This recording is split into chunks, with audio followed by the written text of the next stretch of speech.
सुप्रभातम आजिर पंचांग ओ अमृत वचन।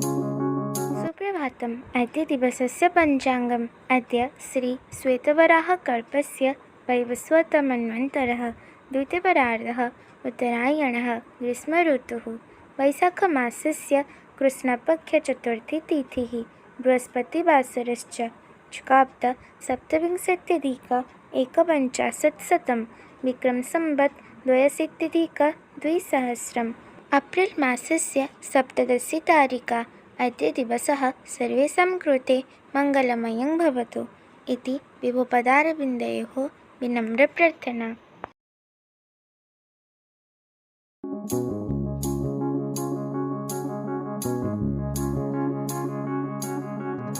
कोकिल विरूप हेले रूप तार सुर पतिभक्त गुण अटे रूप नारींकर कुश्चित जनर रूप विद्या जे अटई क्षमा गुण तपस्वी मानक रूप होई।